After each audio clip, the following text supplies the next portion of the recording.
Buenas tardes. En la clase de hoy vamos a empezar con factor de seguridad de Heck-Brown. O sea, la clase pasada nos habíamos quedado en, justamente les expliqué el modelo de Heck-Brown. Vamos a ver cómo calcular SCR en el caso de Heck-Brown. Después vamos a hablar de anisotropía de macizos rocosos, modelización de discontinuidades. Haremos un descanso ahí en algún momento. Y después siguen con Nicolás, que le vas a dar elementos de contorno y elasticidad no lineal para materiales. En el medio va a haber descansos, en el medio va a haber consultas, pero son varias presentaciones que intentaríamos poder avanzar con la intención de poder avanzar con el segundo trabajo práctico. O sea, ya para que tengan una idea del cronograma, la semana que viene deberíamos empezar a explicar el segundo trabajo práctico, entonces tengan en mente ya estar terminando el primer trabajo práctico para poder estar libres para hacer el segundo. No tenemos fechas de vencimiento, no les vamos a exigir que entreguen en fecha, pero si no lo hacen en fecha, después no terminan durante el cuatrimestre y está el problema de la licencia, que cuando empieza el siguiente cuatrimestre le tenemos que dar a la siguiente camada de alumnos licencia. Entonces, semana que viene ya deberíamos empezar con TP2. Y estoy intentando ir más que nada rápido para poder dar los TPs rápidos, para que tengan tiempo de hacerlo, y después en el resto del curso dejar cosas no necesarias para el TP. Cuando digo no necesarias es que durante el curso damos ejemplos reales de obras, y por ahora decidí mover todo eso para el final. Creo que para ustedes es más divertido ver los ejemplos de obra durante el curso. El tema era que siempre nos terminamos dando los TPs muy tarde. Entonces por ahora reordené eso y veremos si funciona este cuatrimestre para que la mayor cantidad de gente llegue a terminar. Dicho todo esto, ahora sí empezamos con Felipe, ¿tendrías más o menos la un presentación de... tentativo para mandarnos? Tenemos un programa tentativo, tenemos el cronograma, lo que estamos haciendo ahora es usar el cronograma del año pasado y mover cosas. Pero les podemos mandar un cronograma tentativo más prolijo de lo que estoy viendo yo ahora. O sea, lo tenemos porque lo estoy viendo, pero es de uso interno. Te lo pasamos en limpio y lo mandamos. Lo otro que tampoco ingresamos en nuestro cronograma son temas de feriados que siempre nos comemos. Pero te mando algo tentativo para que tengas una idea. Después puede cambiar un poco. Gracias. No, por favor. Y como dije antes, hoy empezamos con el tema de factor de seguridad para Heck-Brown, o mejor dicho, el método de reducción de parámetros resistentes, SCR, para el modelo de Heck-Brown. Y probamos el láser, probamos el lápiz, probamos borrar. Bien. Como ya vimos previamente, cuando hacen modelos numéricos de este estilo, no existe un factor de seguridad, no hay una forma de calcular el factor de seguridad que tanto nos falta para llegar a falla, sino que lo que existe y tenemos disponible es el método de reducir parámetros resistentes, que es análogo, pero no es lo mismo.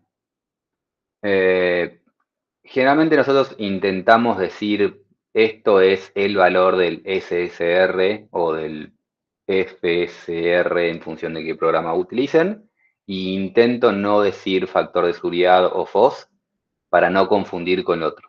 Estrictamente hablando, es un factor de seguridad. Es un factor de seguridad calculado mediante el método de reducción de parámetros resistentes. Entonces, es un factor de seguridad, pero es distinto a lo que estamos acostumbrados en la geotecnia, y por eso intento no decir generalmente FOS o factor de seguridad, pero a veces lo decimos porque es en el estricto, es verdadero sentido de la palabra.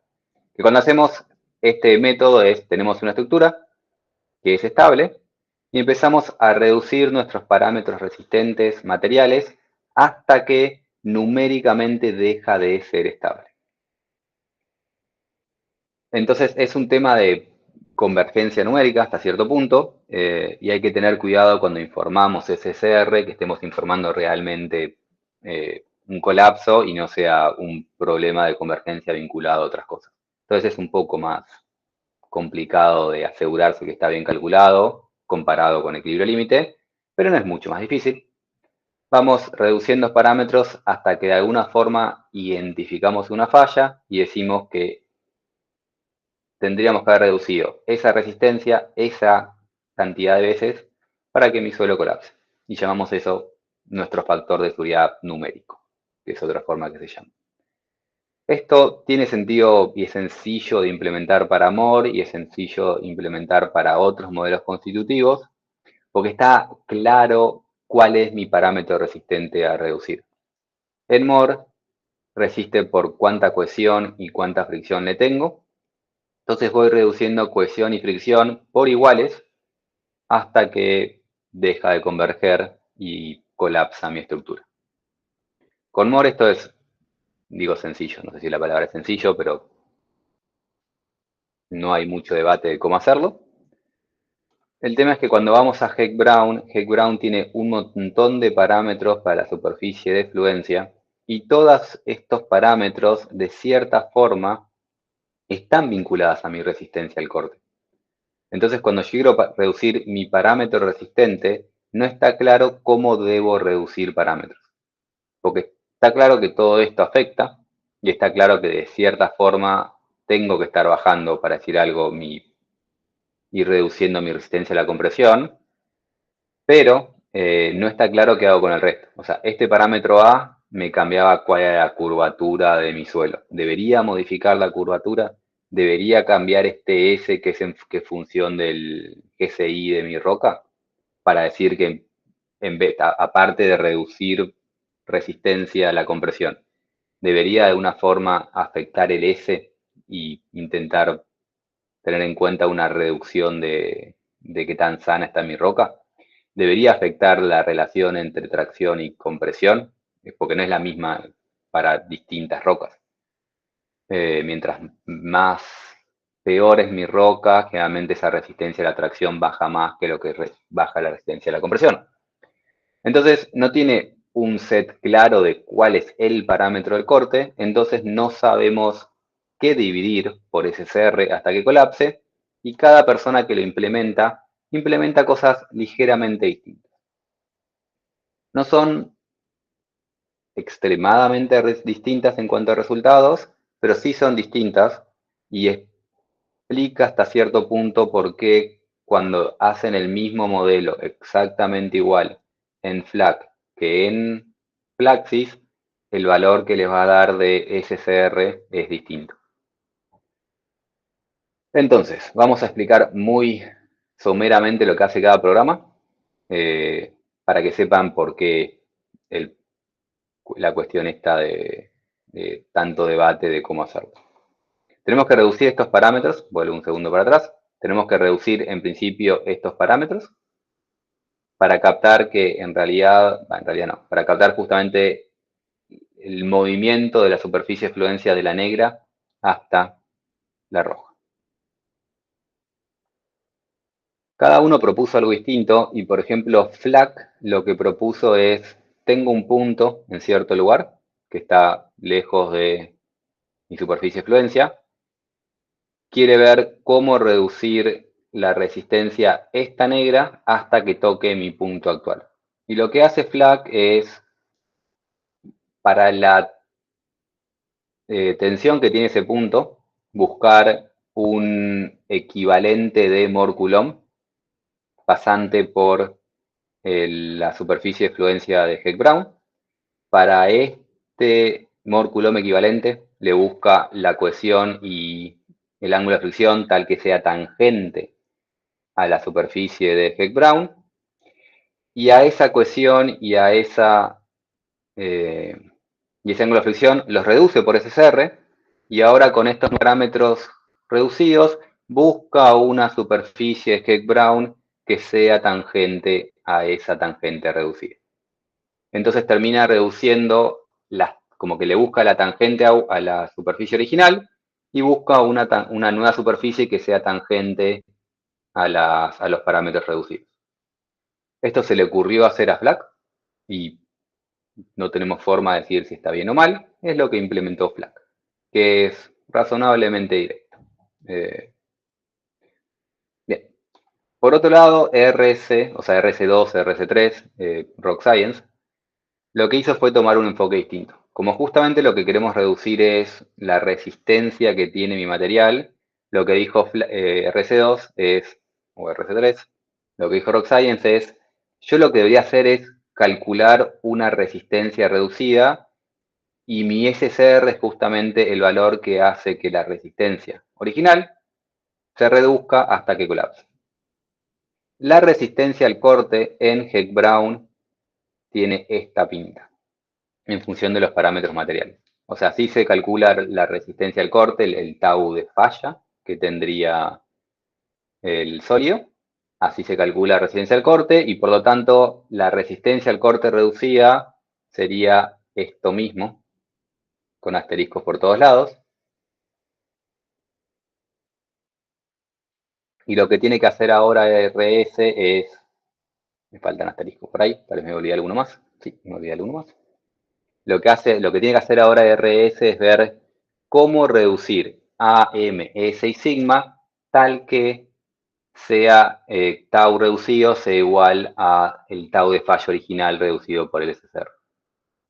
Este es el enfoque que toma RC2 y después decide que va a reducir la resistencia a la compresión por el mismo valor del SCR, o sea, va a reducir el parámetro de resistencia vinculado a la compresión de forma directa, pero para saber cómo reduce M y S, lo que plantea es justamente una minimización del residuo en todo el dominio de la malla, tal que en promedio el tau de falla asterisco sea igual al tau de falla de la superficie original dividido el SCR. Es decir, va a buscar qué valor de M y S logran que estas dos cosas sean iguales o iguales, o esas dos cosas sean el menor valor posible. Y entonces empieza a iterar con un proceso de minimización hasta lograr que estas dos cosas sean iguales. Y así es como RS2 reduce parámetros. La resistencia a la compresión la reduce directamente por el valor de SCR y después busca valores reducidos de M y S tal que minimicen esa diferencia. El valor de A lo mantiene constante, decide que A no, o sea, la curvatura no depende y aparte el A siempre tiende a ser 0,5, así que es perfectamente razonable. Y hace todo un proceso de esta forma bastante más, un poco más engorroso, un poco más demandante numéricamente. Y aparte, el debate que se genera con todo esto es que como lo minimiza en un dominio, que todo esto depende de la malla, si el mismo problema hacen un dominio más grande o hacen una malla distinta, puede llegar a dar un resultado ligeramente distinto. Por eso como que dice, depende de la malla, no es una importante dependencia de la malla, pero termina dependiendo de la malla, porque tiene que hacer esta cuenta para cada punto y después minimiza la diferencia en todo el dominio. En algunos puntos, o sea, dentro de todo mi problema, en algunos puntos este va a ser más grande que este y en otros puntos va a ser al revés. Pero la idea es que en promedio sea un valor lo más cercano a cero posible. Como hace un valor en promedio, la integral en el dominio, por eso decimos que depende de la malla y depende del dominio. El peso que le dio a cada cosa. Esto es lo que hizo R2 originalmente y RC2 hizo esto durante varios años, hasta hace, creo que 3 o 4 años, en donde RC2 mantuvo esta opción, pero agregó una segunda opción, o sea, cuando van a calcular el factor de seguridad numérico, les pregunta si quieren utilizar esto o quieren utilizar una segunda versión que es muy parecida a la que hizo Plaxis. Como que RCO se dio cuenta que era medio engorroso todo eso y decidió tomar un enfoque más similar a lo de Plaxis. Entonces lo que voy a decir ahora, que es versión Plaxis, RC2 terminó implementando algo similar. Y tienen que ustedes elegir cuál quieren, y ambas dan ligeramente distinto. Pero bueno, lo que hizo Plaxis fue, acá ahí se reescribe, pero en realidad es la misma función de fluencia Heck-Brown, simplemente reordenó los términos de esta forma. Y tenemos acá todos los términos vinculados a nuestros parámetros materiales. Y lo que hizo directamente Plaxis es, en vez de reducir todos estos parámetros materiales por separados, buscó un valor único para reducir la función de fluencia, que es ese valor eta.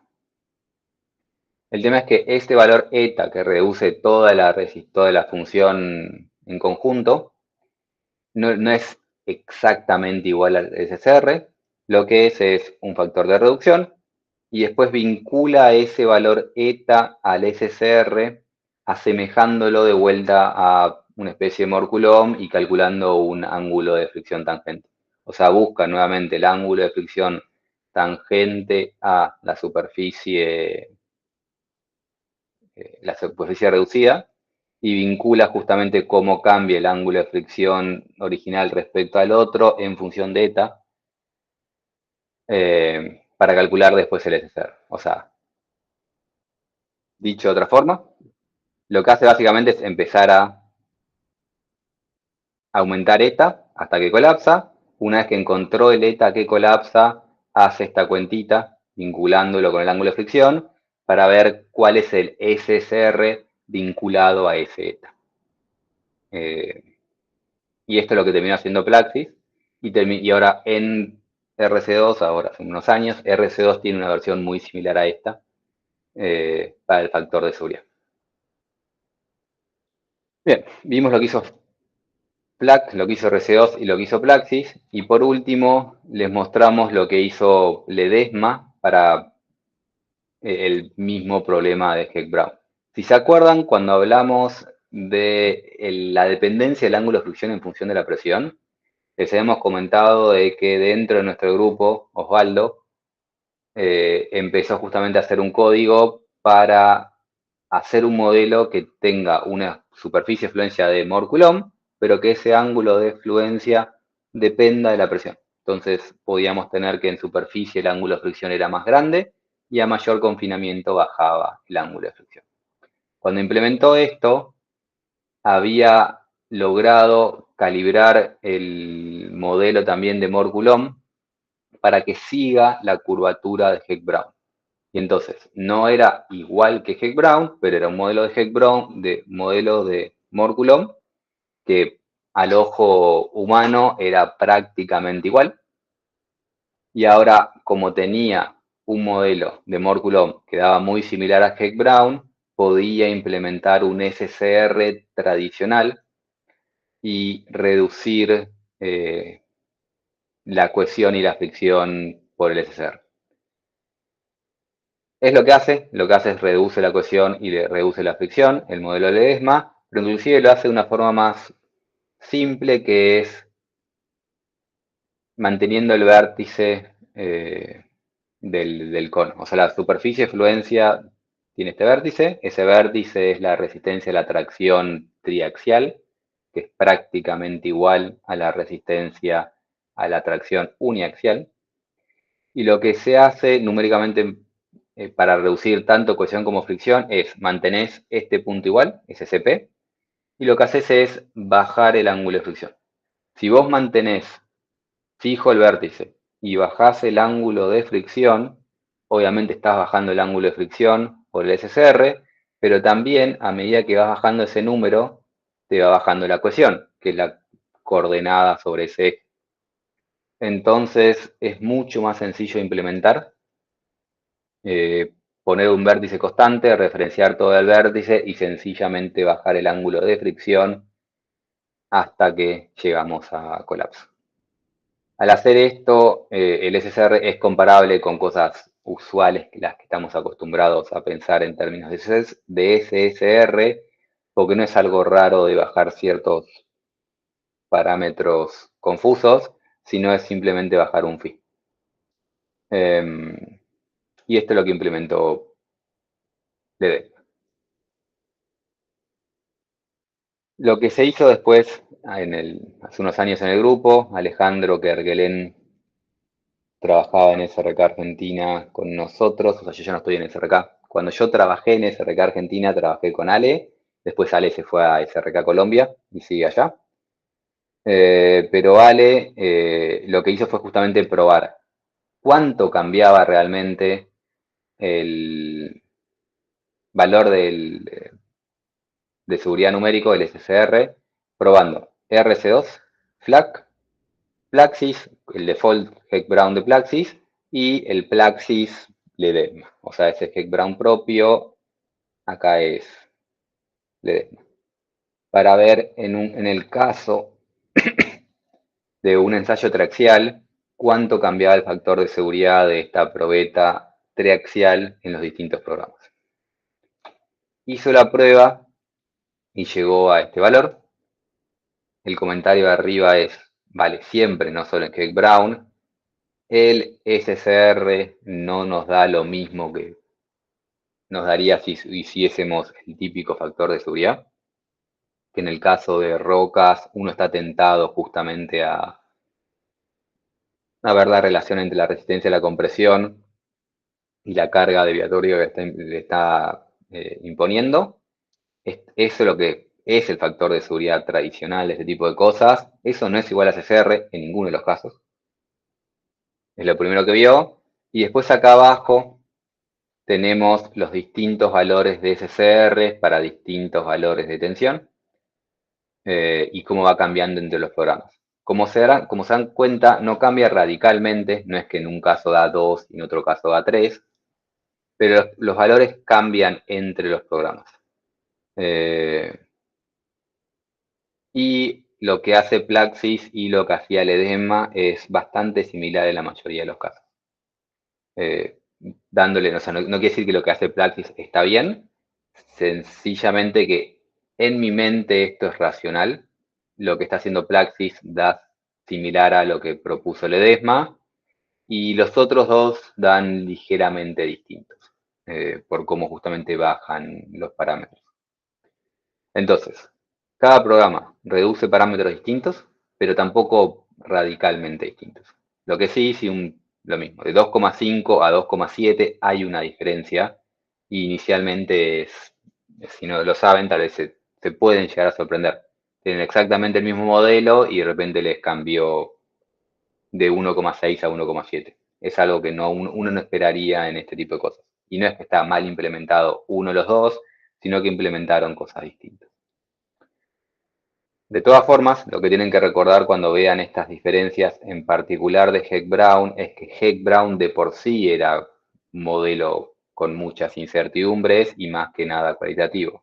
Habían metido una resistencia a la compresión y eligieron un número y generalmente es cualquier cosa entre 50 megapascales y 200 megapascales. El GSI podía haber sido 40 o 60. Entonces, este orden de magnitud de diferencia no nos genera mucho problema en el mundo de incertidumbres que estamos trabajando para macizos rocosos. El resto de la presentación la voy a mencionar muy pero muy por arriba, es simplemente propaganda del grupo, no sé si aporta mucho al grupo, no sé si aporta mucho a la clase, perdón, que cuando se implementó todo esto se verificó contra Plaxis de valores similares y también se verificó la convergencia. Y lo que pasaba es que justamente Plaxis y el resto de los programas, como hacen estos métodos iterativos para reducir en Heck Brown, el factor de seguridad hace muchas veces una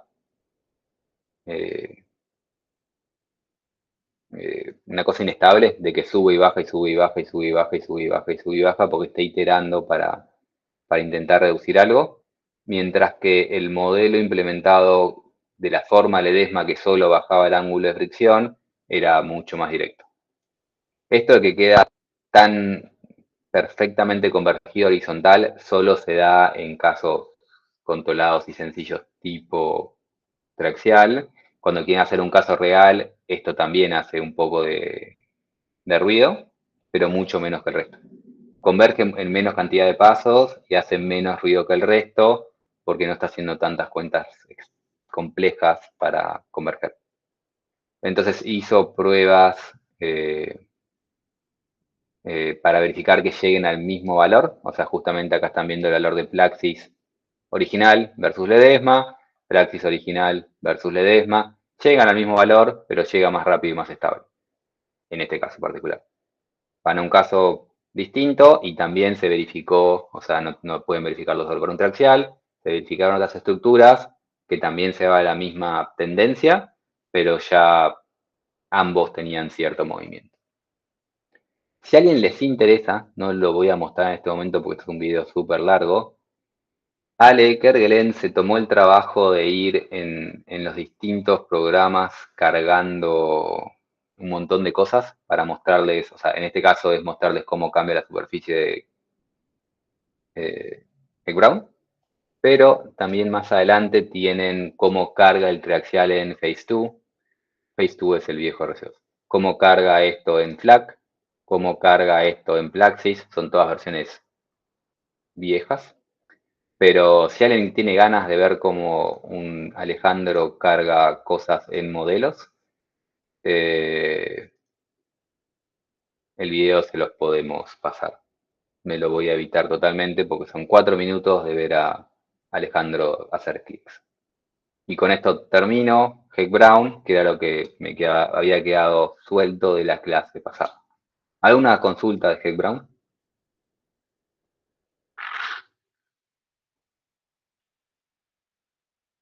No solo disfrutaron el ruido de No, yo haciéndome el mate, sino que ahora por ahora no. disfrutan yo tomando mate. no, bien, se entendió. Bien, entonces paso a la siguiente presentación, que es también cortita. Modelización de macizos rocosos. La anisotropía de macizos rocosos. El tema de la anisotropía no se habla mucho en el curso porque no hay muchos modelos con anisotropía. Hay algunos modelos que tienen anisotropía, pero son pocos. Entonces, generalmente, la anisotropía de forma continua no es tan utilizada y hay otras formas de incorporar anisotropía particular para macizos rocosos, que no es de forma continua. ¿Qué me está pasando? Bien. En el caso de los macizos rocosos, el tema de la anisotropía es bastante importante, más que nada por el tema de discontinuidades. O sea, siempre hay en los macizos algún nivel de fracturamiento, algún nivel de meteorización o fallas y aclasas en el macizo que cambian mucho el comportamiento y más que cambian, dictan el comportamiento. Entonces, los modelos continuos para este tipo de materiales no suelen ser los mejores y se suele justamente de alguna forma externa en muchos casos incorporar esa discontinuidad. Se pueden usar modelos continuos del estilo Heck Brown justamente cuando tenemos un nivel tan grande de discontinuidades que podemos incorporar eso como un material nuevo y justamente por eso era cuando la clase pasada, cuando les hablé de Heck Brown mismo decía que tenían pocas fisuras, en la imagen decía joints, cuando tenían 2 joints o pequeñas familias, no uses Heck Brown, usa Heck Brown cuando el tamaño de tu elemento es dentro del tamaño de tu elemento, tienen suficientes discontinuidades para decir que eso es continuo. Si no lo es, no deberíamos usar modelos continuos. Y nuevamente, cuando podemos, importa de qué tamaño tiene tu elemento en función de qué tamaño tienen las discontinuidades, no solo de las discontinuidades. Porque esto mismo, este tipo de formaciones, pueden llegar a ser continuas si hacemos un modelo lo suficiente. O sea, pueden ser modeladas como un medio continuo, si llegamos a hacer algo extremadamente grande que ya se me pierde. Siempre y cuando sea aleatorio y no dirigido en una dirección. Pero bueno, tengamos en cuenta esto en general y en particular para macizos rocosos. Para la gente que no se acuerda lo que es isotropía, anisotropía y ortotropía, estas palabras justamente nos hablaban de cómo era el comportamiento en distintas direcciones para mi material. Los materiales isótropos son los materiales que tienen la misma propiedad en todas las direcciones. Es decir, yo agarro el metal, lo estiro en esta dirección, lo estiro en esta dirección, lo estiro en esta dirección, lo estiro en esta dirección, y siempre se comporta igual con la misma rigidez. Eso es isotropía. Mismas propiedades en todas las direcciones, de resistencia y de rigidez. Ortotropía se da cuando tenemos ciertas direcciones predominantes que son matemáticamente direcciones de simetría. El caso típico es la madera, pero también se nos da en rocas sedimentarias, porque justamente la roca sedimentaria se forma sedimentándose suelo, arcilla, una arriba de la otra, eso se cementa, pero como se va cementando en capas, después tiene un comportamiento muy distinto en la capa que perpendicular a la capa. Entonces, se da en rocas sedimentarias y se da en el caso típico de clases de estas cosas, es el de la madera, porque tenemos la dirección de la fibra que se comporta muy distinto a perpendicular a la fibra. Y nuevamente puede ser ortótropo tanto para resistencia y o para rigidez. Son cosas distintas, resistencia y rigidez, y puede ser ortótropo para una y no para la otra. Por último, anisotropía es cuando todas las direcciones tienen un comportamiento distinto y ya no son dos. O sea, no es que tengo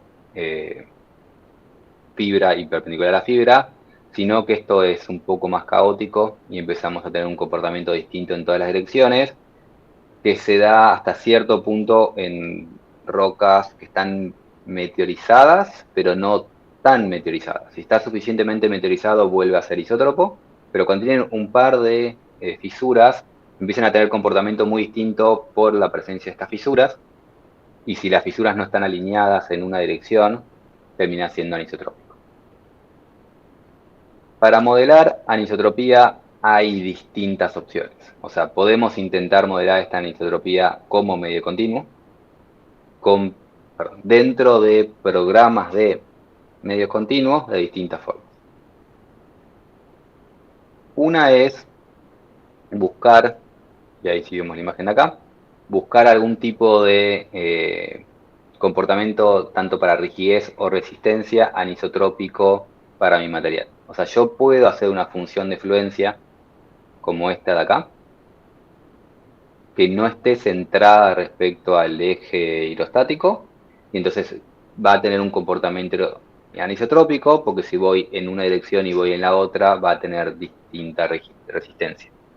Entonces, yo puedo hacer una función de fluencia anisotrópica y también puedo hacer una función de rigidez anisotrópica para captar este tipo de comportamiento. Una opción es esto, con elastoplasticidad. Otra opción es juntas difusas, que en realidad juntas difusas es parte de elastoplasticidad. Juntas difusas es el approach continuo para intentar modelar fisuras. Hay muchos modelos que intentan modelar fisura y apertura y propagación de fisura, pero sin modelar explícitamente la fisura. Y esos son modelos de juntas difusas. Hay muchos programas que tienen estas cosas. Pueden hacerlo de forma más explícita e incorporar interfaces. Y las interfaces pueden estar distribuidas en tu malla.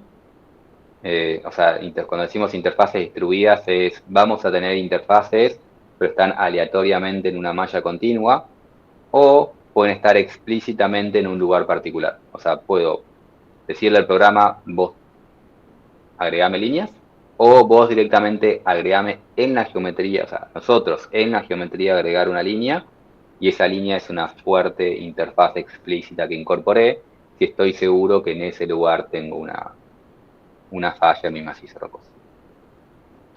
O puedo tirar approach tipo mesomecánica. Mesomecánica es cuando ya, o sea, tenemos que modelar cosas más pequeñas para poder modelar la heterogeneidad que tiene el material de forma explícita. Es decir, si tengo distintos granos, si tengo distintos materiales, si tengo una matriz con inclusiones, incorporar todo eso de forma implícita con mesomecánica y la resistencia distinta que hay entre cada uno y la interfaz de cada uno de estos materiales. Esto si vamos a usar el enfoque elementos finitos. Todo esto está dentro de elementos finitos. Si no, vamos a otros modelos que ya no son elementos finitos, diferencias finitas, ese tipo de cosas me refiero bajo este título. Acá nos vamos al resto de los métodos que tenemos, por ejemplo, UDEC y 3DEC, vamos a hablar después, pero es definir bloques. Los bloques son discretos y no continuos, y un bloque se puede mover respecto al otro. Podemos hacer modelos que incorporen DFN, esto es Discrete Fracture Network. El FracRock era el de Gibson, el FragMan o sea, este parecía que tenía bastante futuro, pero me parece que después fue discontinuado.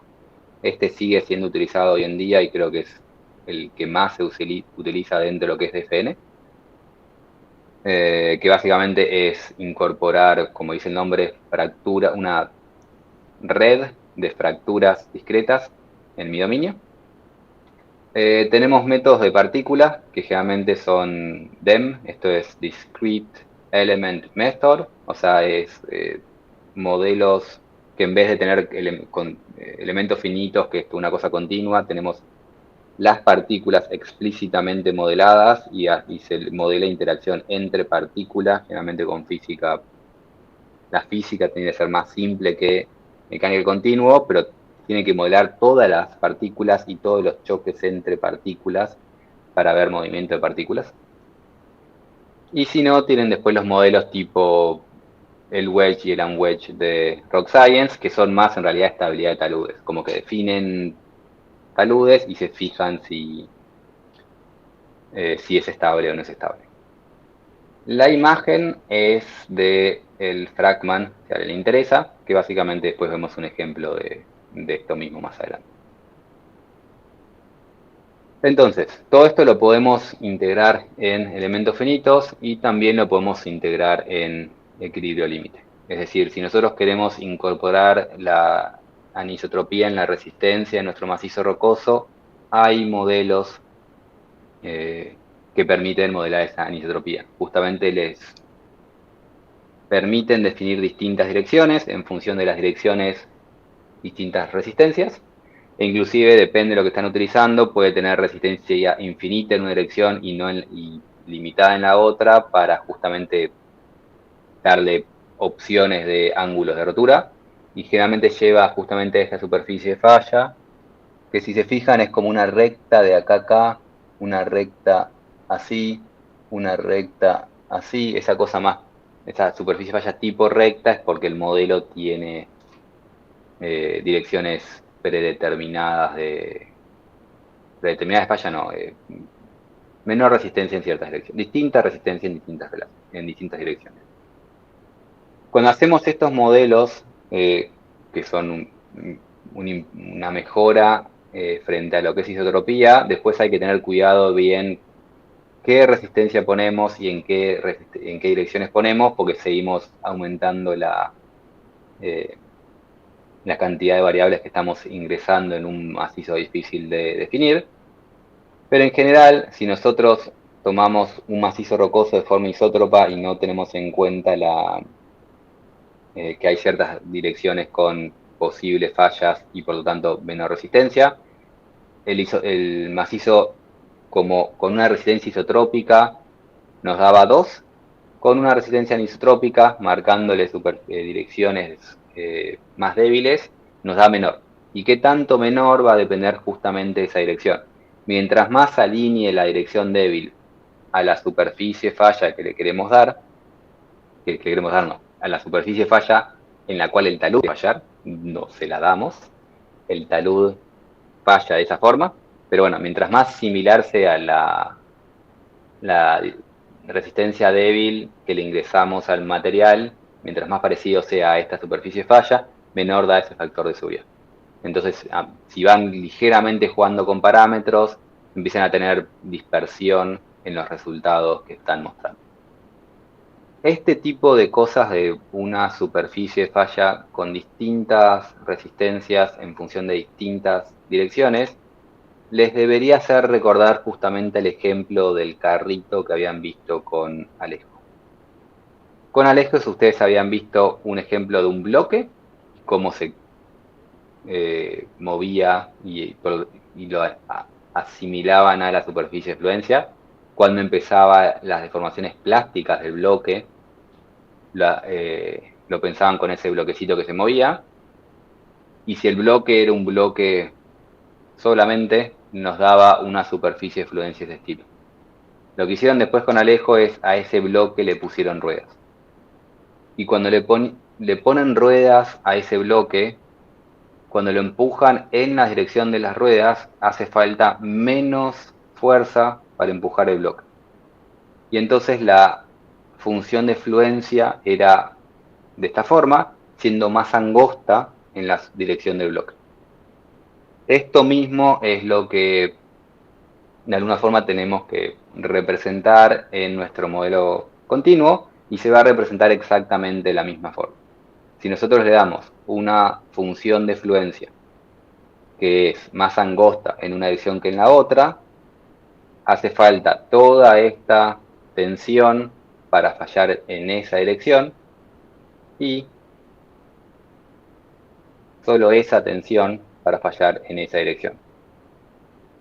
Y como después nuestro modelo va a ser una mezcla de cosas, en realidad después lo que va a terminar pasando es que nuestra tensión tal vez tiene esta dirección y ahí falla, pero cuando falle ese modelo constitutivo, como estamos en modelos de deformación, modelos constitutivos completos, le vamos a tener que decir que sí, acá falló ese punto, pero también le vamos a tener que incorporar el detalle de que mi G tiene que ir en esa dirección. Entonces, recuerden que estaba la función de fluencia y el potencial plástico, y cuando usan estos modelos, les tienen que decir una función de fluencia más angosta para captar que tiene menos resistencia en una dirección, y también que después el potencial plástico termina siendo perpendicular a eso, y no se mueve en la dirección que están empujando. Cuando tienen el carrito con ruedas, las ruedas están en esa dirección. Empujan así, y por más que empujen así, el carrito se va a mover en esa dirección. Entonces todo eso lo tienen que implementar en su modelo y recordar cuando lo implementan en su modelo. ¿Alguna pregunta hasta acá? ¿O sigo avanzo?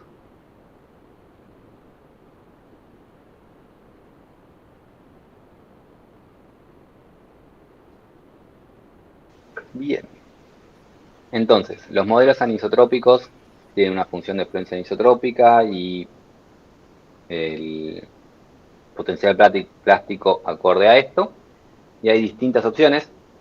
Un tipo de modelo de este estilo es en lo que Plaxis llama Jointed Rock, que Flax llama Ubiquitous Joints. El modelo tiene distinto nombre, pero básicamente hace la misma cosa, que es, ustedes les definen direcciones en las cuales puede fallar, y en esa dirección le dan resistencias, y después en las otras direcciones es totalmente elástico. O sea, acá habla de dirección de discontinuidades. En la vida real representa discontinuidades, en el modelo no van a existir discontinuidades de por sí. O sea, es un modelo totalmente continuo, es un bloque totalmente continuo, solo que les van a definir en qué dirección están las discontinuidades y qué resistencia tiene. Puede fallar a lo largo de esas discontinuidades y no va a poder fallar en cualquier otra dirección porque va a comportarse de forma totalmente lineal en el resto. Con estas familias no solo pueden darle la anisotropía de la resistencia, sino que también pueden incorporarle la anisotropía de la rigidez. Es decir, cuando le den parámetros de rigidez, no va a ser la misma rigidez, o sea, no se va a deformar igual en la dirección de la discontinuidad que perpendicular a la dirección de la discontinuidad, o sea, tiene una rigidez no isotrópica. Le tienen que dar la orientación de esas discontinuidades y las resistencias, como dije antes, con el plus de que pueden darle hasta 3 direcciones de discontinuidades. Es decir, cuando tengan su sólido, en su sólido lo van a ver como un sólido, pero después ustedes le pueden ingresar que tiene la opción de fallar en esa dirección de las líneas verdes, o sea, les dan direcciones, en la dirección de las líneas verdes con cierta resistencia, en la dirección de, digamos, la línea violeta con otra resistencia y una tercera dirección con una tercera resistencia. Al darle 3 familias de discontinuidades con distintas resistencias, después termina fallando según lo que él encuentra que es el camino más débil. Bien. Entonces, para lo que son parámetros, tienen que darle todo esto. Para darle la rigidez, tienen que darle rigidez ortotrópica, que en lo que es rigidez ortotrópica son más parámetros de elasticidad. O sea, en elasticidad de Hooke es simplemente E y mu o E y G. Eso sí es isotrópico. Como no es isotrópico, tienen que darle módulos de Young, módulos de rigidez longitudinal en 2 direcciones. El módulo de rigidez transversal cruzada y 2 Poissones distintos. Tiene un Poisson en una dirección y un Poisson en la otra. Depende del programa, cambian exactamente cuál es el input, pero ya no son 2 valores de input, son 5. Pueden darle 2 Youngs y 2 Gs y un Poisson o hacer distintas ensaladas. Lo importante es que tienen que darle más parámetros para poder, obviamente, caracterizar una elasticidad ortotrópica, para decirle que tiene distinta rigidez en distintas direcciones. Rigideces y más valores de Poisson. Bien, entonces le dan toda esta información al modelo y después el modelo solo puede fallar en la dirección que les dan las discontinuidades. Lo importante es que no son discontinuidades explícitas realmente, entonces no hay discontinuidades. En el caso se le dijo que las discontinuidades están en esta dirección. En el caso se le dijo que las discontinuidades están en esta dirección. Y después termina fallando intentando seguir esas líneas. Pero, nuevamente, esas discontinuidades no son explícitas. O sea, acá le están dibujando líneas negras, pero no es que están en esas líneas negras las discontinuidades. Es algo continuo. Simplemente una dirección. Y lo otro que hay que recordar es que cuando hacen un 2D de todo esto, están asumiendo que en toda la profundidad, o sea, de forma infinita en profundidad, siempre tienen discontinuidades en esa dirección. Que suele ser conservador, porque justamente cuando esto está fallando acá, están asumiendo que si esto es un talud real o un problema real, que todo ese talud está cortándose igual. Si en profundidad esa discontinuidad no fuese así, sino que empieza a moverse, el factor de seguridad empieza a aumentar porque no se podría formar exactamente esa superficie de fluencia. Entonces, todos los modelos 2D con discontinuidades son limitados porque están asumiendo que esa discontinuidad existe en profundidad y nunca existe siempre en profundidad. Esto es el Jointed Rock. Existe un modelo mejorado que es el ISO Jointed Rock, que es la misma idea, solo que ahora no solo falla en la discontinuidad, como que no solo se abre mi junta en la discontinuidad, sino que el modelo, la parte material, que antes era elástica, le podemos dar plasticidad de Morculón, de forma tal que también pueda fallar en las otras direcciones. Y al hacer esto no solo falla por la típica falla de tracción, de apertura, de fractura, sino que también falla por compresión, acorte o lo que fuese, porque tiene incorporado en el modelo continuo el modelo material de Morculón. Entonces, Morculón para todas las direcciones y adicionalmente en la dirección de la discontinuidad formalmente las propiedades que le habíamos dicho nosotros, que deberían ser más débiles que el resto. Esto es isojointed rock, que es el modelo de material continuo que tiene Plaxis para modelar estas cosas.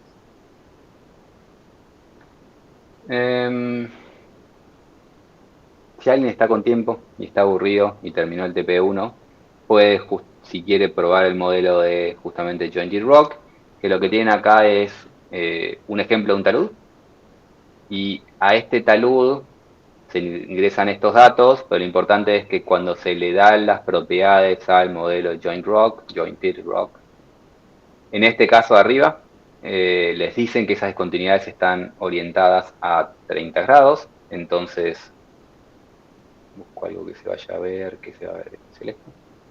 Lo que estamos diciendo es que más o menos esos son 30 grados, esa es la dirección débil, y como decimos que esa es la dirección débil, cuando le calculan el factor de seguridad, el SFR, busca esa superficie falla, que justamente está a 30 grados, porque le estoy diciendo tenés que fallar con ese ángulo,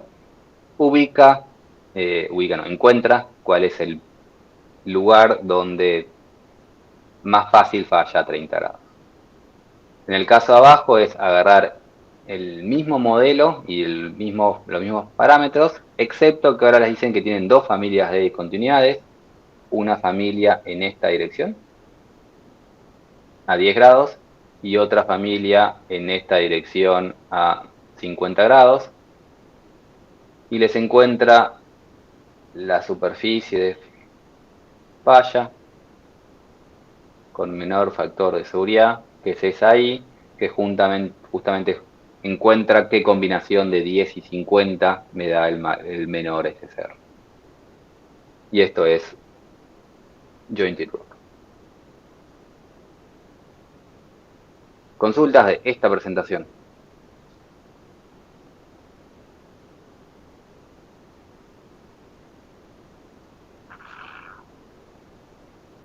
No. Bien. ¿Se escucha? Hola, Felipe. Escucho. Sí, mira, consulta, bueno, no sé, o reafirmar. Con un modelo isotrópico tendrías un SRF más alto, ¿no es cierto? Porque no estás considerando las diaclasas, los joint, bueno, fallas. O Y sea, en un anisotrópico. en general sí, pero porque la resistencia, cuando haces el isotrópico, la resistencia que le das no es del plano La de la débil. estructura. Ujú. Claro. Claro. Entonces, cuando a ese modelo le incorporas alguna estructura con plano débil, te va a bajar el factor de seguridad. Claro. Ok. Eso, gracias. Bien, la siguiente presentación está vinculado a esto, y es justamente esto lo que tiene Plaxis. Ahora Plaxis tiene una opción de incorporar discontinuidades. No me acuerdo cómo lo llama Plaxis, si la palabra era joint o qué. No estoy recordando ahora el nombre. Pero si van al modelo, si abren Plaxis, van a ver que ahora les deja incorporar un tipo de junta discreta, explícita. La realidad es que lo pueden hacer, pero no es el mejor de los modelos. Plaxis no está pensado más para suelos que para rocas. Antes solo tenía esta opción, hace 2 años incorporó esa junta, que en realidad es una interfaz. Lo que termina haciendo es muy similar a las interfaces, duplica nodos y le pone una resistencia en Morculón. Entonces, por lo menos ahora Plaxis tiene una forma de incorporar eso, pero antes solo tenía lo que estamos viendo en pantalla. Otros programas tienen cosas mejores y vamos a hablarles un poco en general, cómo modelar discontinuidades, pero ahora de forma explícita. O sea, el modelo tipo Jointed Rock es una forma de intentar representar esto, para intentar incorporar las discontinuidades. La palabra correcta es estructura, como me dijeron recién. Que en Praxis estamos limitados, pero existen mejores. O sea, en el mundo de la modelación numérica, de la geotecnia numérica, hay otras opciones. Y generalmente dan mejores resultados cuando usamos modelos que tengan opciones de incorporar estas discontinuidades de forma explícita. El tema es que nos empezamos a meter en temas grises difíciles de hacer de forma correcta, o de caracterizar de forma correcta. Bien, entonces, nosotros podemos tomar el enfoque de intentar decir, bueno, cuál es la dirección más débil y hacer un medio continuo, o podemos hacer esto, de a una malla que inicialmente la tratamos como un medio continuo, le incorporamos explícitamente en nuestra malla esta discontinuidad. Y estas líneas negras están en la geometría y tienen propiedades distintas que si tenemos bien caracterizado nuestro material, nos va a dar un mucho mejor comportamiento de lo que estamos haciendo. Siempre las discontinuidades explícitas tienden a acercarse mejor que la junta difusa si está bien implementada.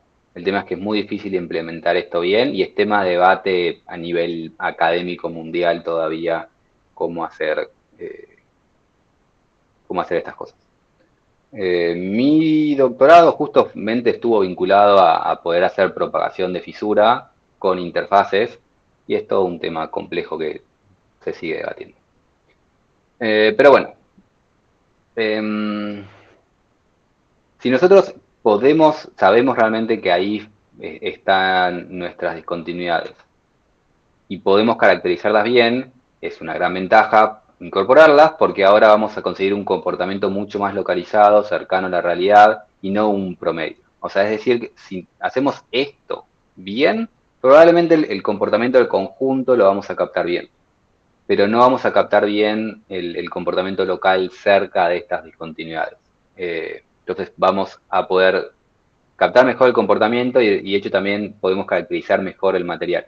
Porque cuando hacemos esto, muchas veces a este medio continuo justamente le reducimos un poco la resistencia para tener en cuenta que en el medio de ese macizo teníamos una falla, mientras que acá le podemos poner mejor propiedades a esta parte, cercano a lo que es intacto, y integrar la falla directamente en las propiedades de la falla.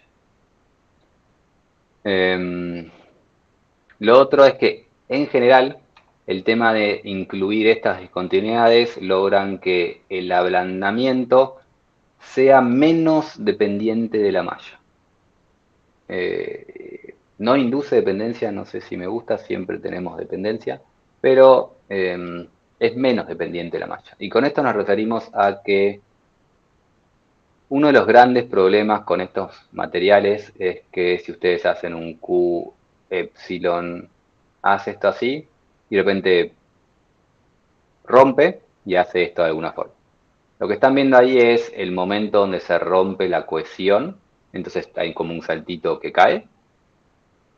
Y así es el ensayo, ustedes calibran su modelo hace esto, y si usan modelos continuos, lo que les pasa generalmente, porque no están regularizados, si están muy bien hechos sí, pero en softwares comerciales no están regularizados, lo que les va a pasar es que ustedes calibraron bien su modelo para que haga lo que querían hacer, deciden tener más precisión y hacen la malla más fina, exactamente la misma geometría, pero más cantidad de elementos, y de repente lo corren y les hace así.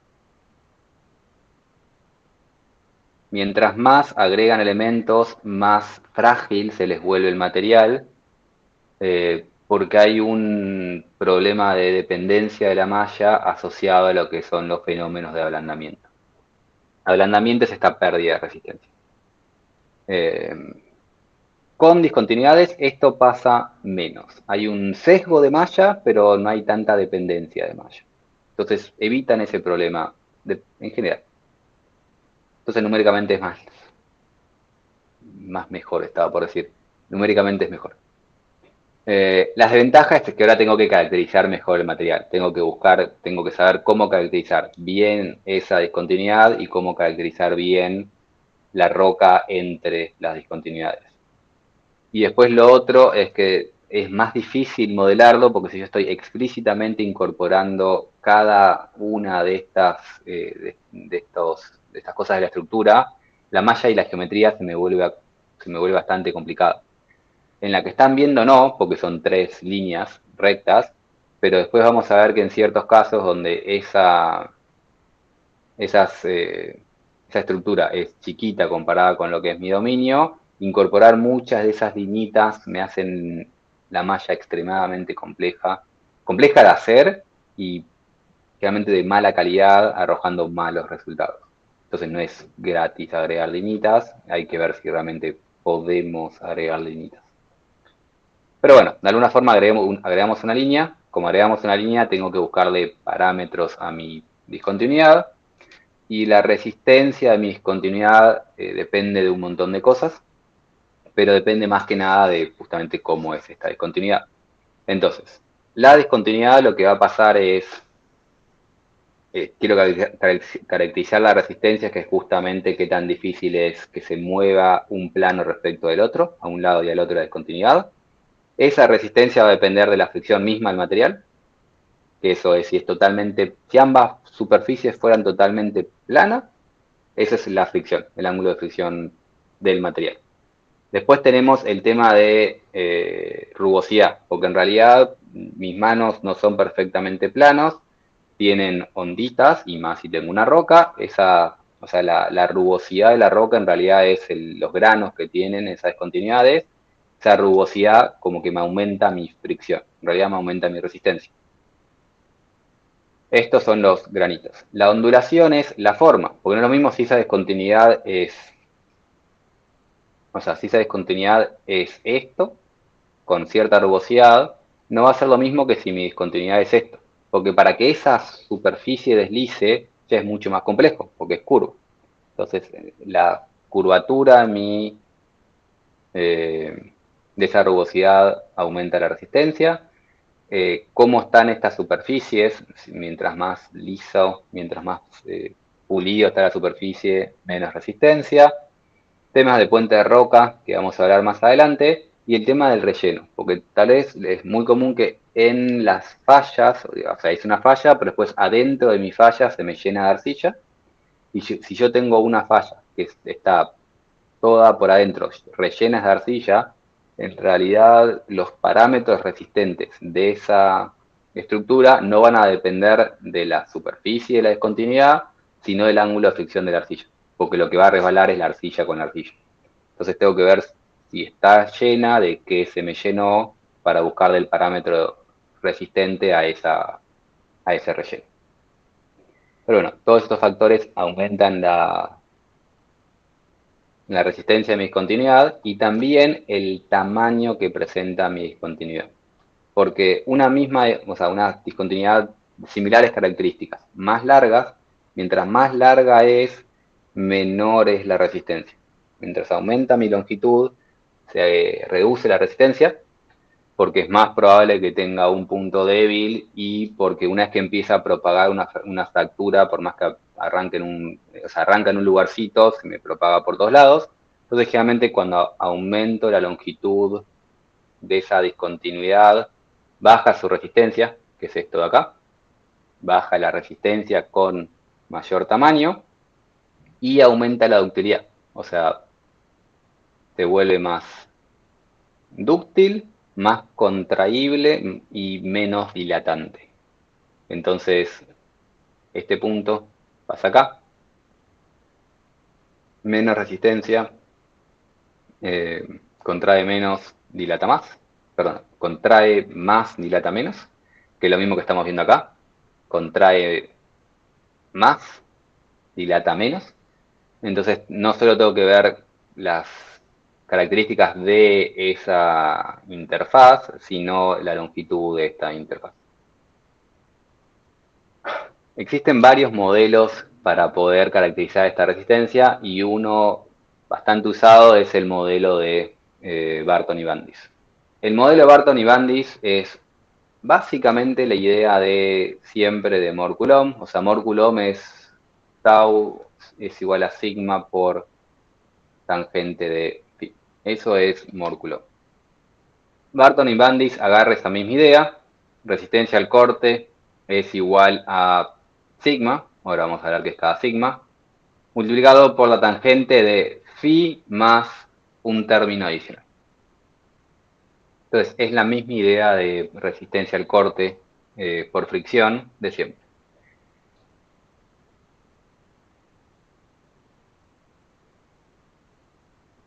Bien, entonces, resistencia al corte es igual a mi sigma, y ahora el sigma en el caso de una discontinuidad es la tensión perpendicular a mi junta, mi continuidad, mi fallo.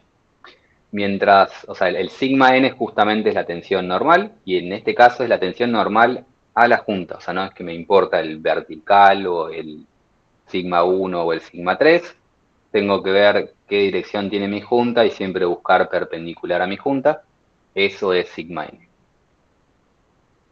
El phi r es la fricción basal, que es la fricción de mi discontinuidad, que depende de todas las cosas que dije, depende de algunas de las cosas que dije antes, del material y la rugosidad que tiene mi material. Entonces, esto está más que nada vinculado a esos factores, y se le agrega un término adicional que es este, vinculado a la tortuosidad que tiene mi discontinuidad, vinculado a esto que decíamos de la ondulación. Todo eso lo vincula con lo que es tortuosidad, que es qué tan recto es mi discontinuidad. Y básicamente, ahora vamos a ver el detalle, pero esto sale justamente de tablas como el de la derecha, y ustedes tienen que ver en función de las tablas y su discontinuidad a cuál se parece, y les va a decir cuánta fricción adicional podrían tener. Si la cosa es muy recta o no da ningún aporte adicional o da 2 grados, o sea, esto está vinculado justamente a un ángulo de fricción. Entonces, si es muy recto, o nada, o 2 grados. Si es bastante tortuoso, esa tortuosidad lo que hace es aumentarle 14, 16 grados a este ángulo de fricción. Entonces, esto de acá, en realidad es ese 14 grados, entonces tiene un ángulo, una fricción basal de, no sé, 33, más 14 por esa tortuosidad, pero la tortuosidad la tienen afectada por este término de acá, que vincula la resistencia que tiene la superficie de la discontinuidad, acá lo llaman la pared, frente a la tensión a la cual está sometida. Ese término logarítmico está para tener en cuenta de que tal vez la discontinuidad justamente hace esto y es ondulada. Al ser ondulada, vuelve a ser el tema de siempre que explico con los nudillos. Si es más ondulada, yo para que esto deslice, tengo que vencer la fricción aportada por la tortuosidad de mis nudillos. Pero si sigma n es muy pero muy grande y la resistencia que tiene esta pared, en este caso mi nudillo, si la resistencia que tiene mi pared es baja, lo que pasa es que cuando quiero deslizar, directamente voy a partirme el nudillo y la presencia del nudillo no va a generar una resistencia adicional. Entonces, esto tiene en cuenta qué tan tortuoso es, y esto tiene en cuenta cuánto resiste realmente esa tortuosidad, y a mayor presión baja la influencia de esa tortuosidad. De forma tal que a presiones infinitas volvemos a tener una función basal. Bien, entonces, de esta forma calibran Barton y Bandis, que depende de las primeras cosas que dije, y lo que también había dicho en su momento es que esto depende de la longitud que tenía su discontinuidad. Entonces, estos ábacos les dice cómo el equivalente de resistencia adicional cuando esa discontinuidad vale 10 centímetros, pero si es más grande que 10 centímetros, como dije antes, la resistencia cae. Entonces tienen otro ábaco que les vincula el ángulo de fricción que dije, por ejemplo. O sea, supónganse que están en este caso, donde tienen ese nivel de tortuosidad para 10 centímetros y hubiesen tenido 10 a 12, 14 centímetros extra. Ese 10 a 12 es esta línea de acá, o sea, agarran el 10 a 12 y lo van bajando hasta acá. Lo que dice el ábaco es, si mide 10 centímetros, para lograr esa resistencia adicional necesitan una aspereza de 3 milímetros, o sea, un tamaño entre la parte que más sobresale y menos sobresale de 3 milímetros. Pero si su discontinuidad es más larga, digamos 1 metro, cuando llegan a 1 metro necesitan una aspereza de 25 milímetros para tener este mismo adicional de resistencia adicional de 12 grados. Es decir, tienen que ver la aspereza que les dan esa resistencia depende de la longitud, porque mientras más longitud tiene, menos influencia tiene esta resistencia adicional y necesitan más tamaño de grano para para poder tener en cuenta el aumento de la resistencia. Entonces está este modelo Barton y Bandis y dentro de los programas, cuando quieran usar resistencia de su discontinuidad, es uno de los modelos más conocidos. O sea, cuando vayan a RC2, que sí es un programa un poco más serio para estas cosas, les incorporan discontinuidades, tienen que darle resistencia a esa discontinuidad, generalmente con este tipo de modelo. ¿Hasta acá alguna duda? No me quedó muy claro cómo entrar en el ábaco.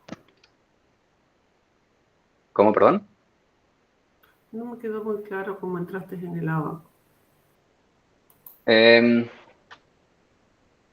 Cuando vos ves esto, o sea, tenés que ver qué tan, o sea, es mucho ojo, pero qué tan ondulado es, o sea, vos tenés un caso real, esa discontinuidad, qué tan ondulado es, la comparás con este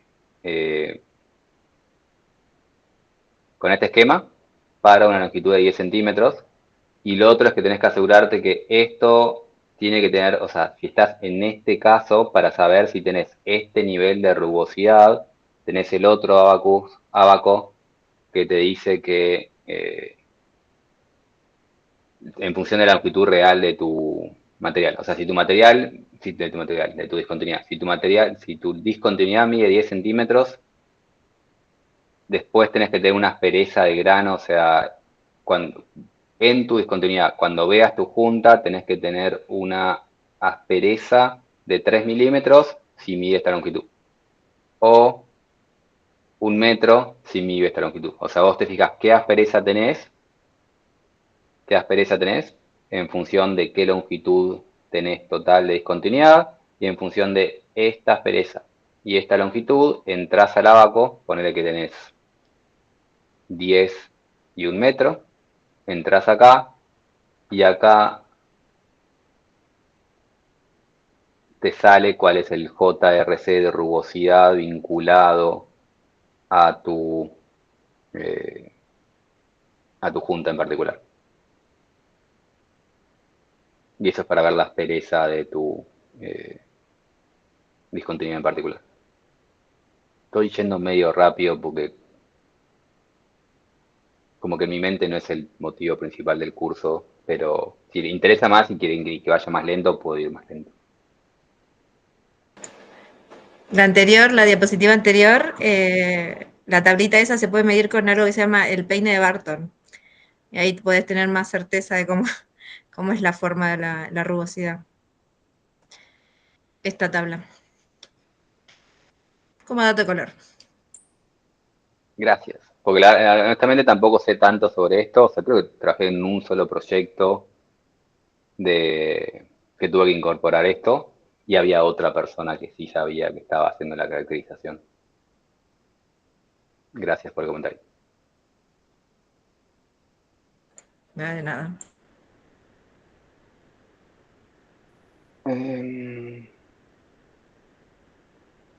Bien. Lo que les quería mostrar es, bien, la otra dificultad de incorporar todas esas cosas es que después nuestras discontinuidades no son continuas. O sea, tenemos en cierto lugar una discontinuidad, después tenemos un sector con roca y después continúa otro pedacito de discontinuidad. Y en función de si este pedazo de roca sin discontinuidad se llaman los puentes de roca, en función de cómo están ubicados estos puentes, cambia mucho cuál es la resistencia real que tiene justamente la falla en esa dirección. Ignoren las ecuaciones, esas ecuaciones son cosas que les gusta mostrar a Alejo y yo siento que confunden. Ignoren por algún lado las ecuaciones, pero esto está básicamente para decir es que cuando esto falle, cuando esto quiera fallar, justamente la falla tiene que empezar a vincular y juntar esas discontinuidades. Cuando quieras juntar las discontinuidades, te afecta la resistencia de la discontinuidad, así como la resistencia del tramo de roca que no tiene discontinuidad, de ese puente de roca. Y si ese puente está alineado, no va a aportar la misma resistencia que si ese puente está ligeramente desfasado, porque en un caso es resistencia al corte y el otro caso está más vinculado a la resistencia a la tracción. Entonces, en función de cómo son estos puentes de roca, después cambia la resistencia del sistema. Y existen cuentas analíticas para tenerlos en cuenta, que es lo que está ahí en la izquierda. La fórmula de Jennings y de Corning y Jamil son las fórmulas analíticas para ver la resistencia a este tipo de cosas, para que ustedes sepan que existen, pero esto también lo pueden incorporar numéricamente. O sea, después, cuando ustedes incorporan las discontinuidades explícitamente dentro de su malla, tienen que pensar si van a estar alineadas o no en la realidad, porque les va a cambiar la resistencia del sistema. Y para justamente estudiar esto, hay una tesis de Prudencio, que hizo una tesis completa, experimental y numérica para intentar validar estas ecuaciones y investigar este tema. Y lo que hizo, más que nada anecdótico, era hacer rocas artificiales, es decir, hormigón concreto, concreto no, en realidad mortero porque no tenía agregado grueso. Entonces hizo morteros, como era hecho artificialmente, lo que hizo fue experimentalmente y de forma explícita incorporar estas discontinuidades de longitud conocida, ancho conocido y totalmente controlable, poniendo antes de que fragüe, mientras iba tirando el modelo, iba incorporando y ponía físicamente algo que generaba esa apertura. Entonces pudo, o sea, iba con la cuchara haciendo esos agujeritos, y hizo distintas configuraciones de distintas interfaces, de distintas longitudes y distintas orientaciones, y después las ensayó todas experimentalmente. Entonces hizo una batería de ensayos y fue viendo que en función de cómo se alineaban esas discontinuidades cambiaba justamente el modo de falla. Si se fijan acá, todas las fallas intentan hacer algo más o menos vertical. Cuando los pones muy vertical, se te alinean bastante entre varias, y acá tenés fallas de puente de rocas en esta dirección hasta que te salta acá. Y tenés una que tiene influencia más de tracción. Cuando están todos más inclinadas, ya es un conjunto va siendo así y siguiendo la falla, haciendo un conjunto de ambos mecanismos posibles. Hice una batería de ensayos y después lo que se hizo es un modelo numérico para ver qué tanto un modelo numérico podía reproducir este tipo de problemas. Y dentro de RC2 hizo un modelo con discontinuidades explícitas y entonces puso explícitamente esas líneas rojas, o sea, esas líneas rojas es una por una que va en su malla poniéndolas. Y después malló el resto del dominio, y esto que ven acá es la malla de elementos finitos que utilizó. No es un hatch para indicar que es un mortero, estos son un montón de líneas grises porque hay un montón de elementos muy chiquititos ahí adentro. Para poder modelar este tipo de cosas a este nivel, necesitan ese nivel de elementos. Y usó RC2. RC2, como dije antes, sí es un programa que está más pensado y es más útil para este tipo de modelos en general, para todo lo que son macizos de rocas, que te permiten poner tanto interfaces es la palabra, joints, discontinuidades explícitas como aleatorias. Pero bueno, a estas interfaces, esto es lo que puede hacer RC2 y los datos de entrada que necesitan para ese para incorporarle todo esto a RC2. Lo que hice en este caso particular es una malla donde el criterio de falla de la discontinuidad era Morculum, y captó justamente, o sea, para cada una, no para cada una, pero para varias configuraciones fue haciendo distintos modelos para poder captar la superficie de falla real del experimento. Y intentó reproducir justamente este sistema de mecanismo de que cuando esto estaba más horizontal, son más fallas de este estilo, y cuando eso se alinea para arriba eran fallas más verticales. Y el resultado fue razonablemente bueno, o sea, captó bien los mecanismos, pudo calibrar bien los modelos. El tema es que necesitas este nivel de elementos para poder captar este tipo de problemas. Son 16.000 elementos, no es una locura, pero son 16.000 elementos para hacer una probeta de dimensiones reducidas. Así que requiere un gran costo computacional.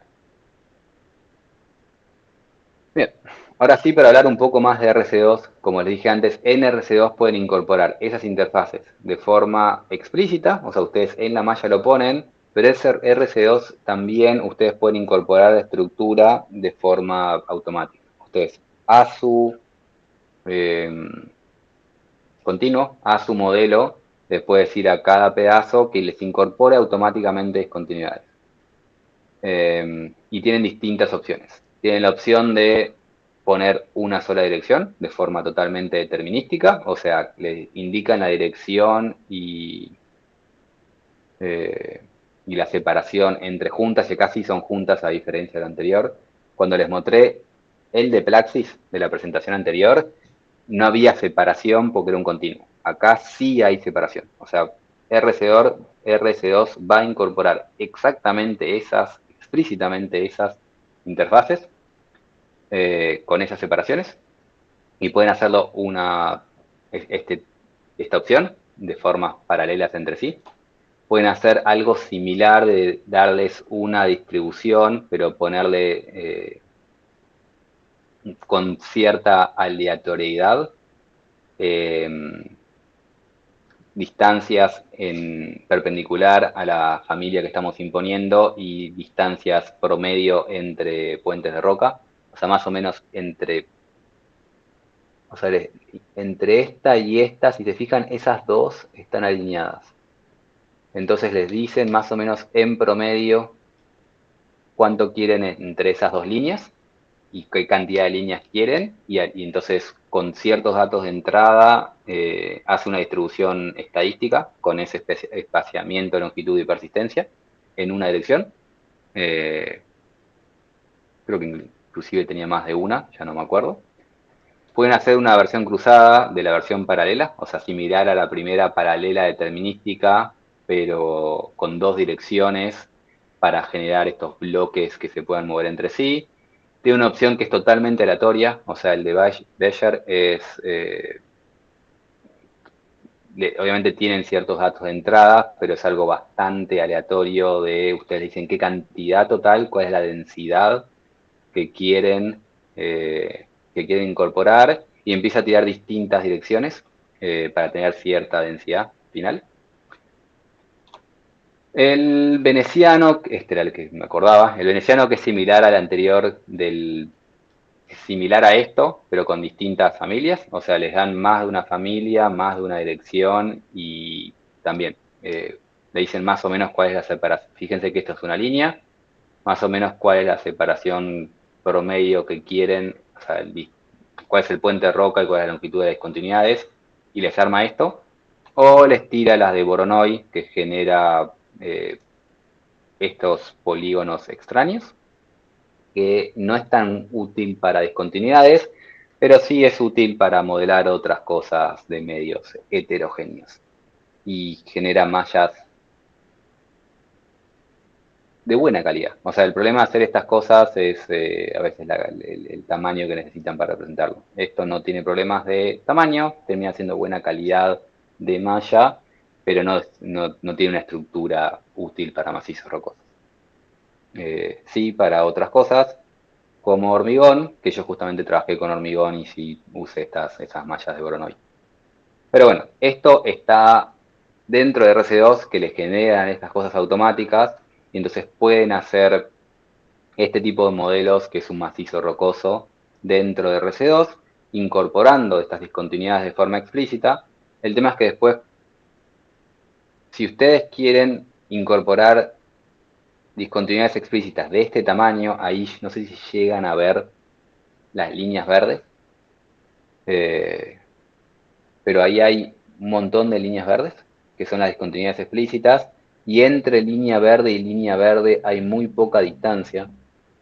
No sé qué color se va a notar más, pero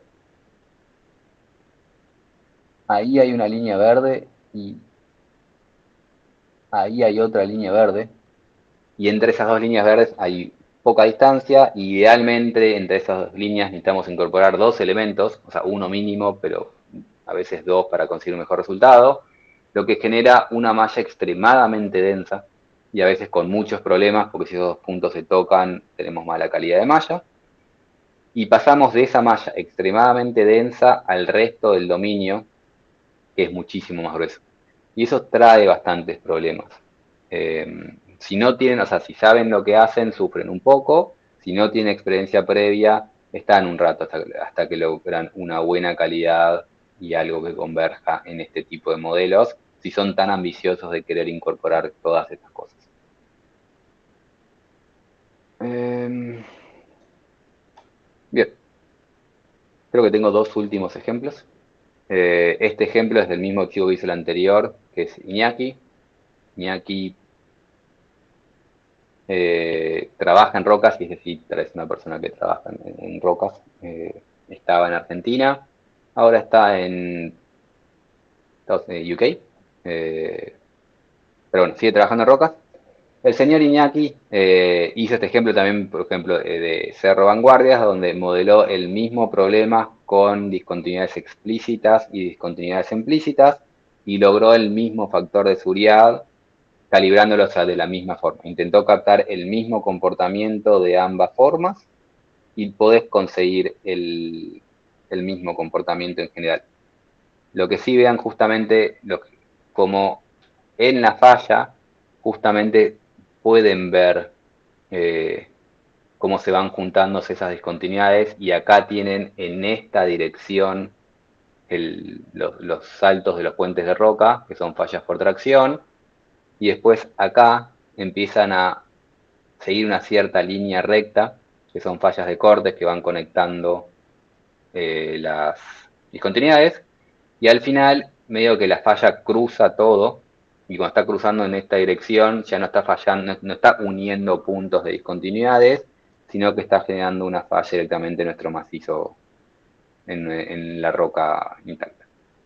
Entonces ven los tres, en una superficie falla real, tienen todos los mecanismos posibles. Y este es el último ejemplo para lo que son discontinuidades, que es más que nada de tener cuidado con lo que están haciendo y no ser demasiado ambicioso.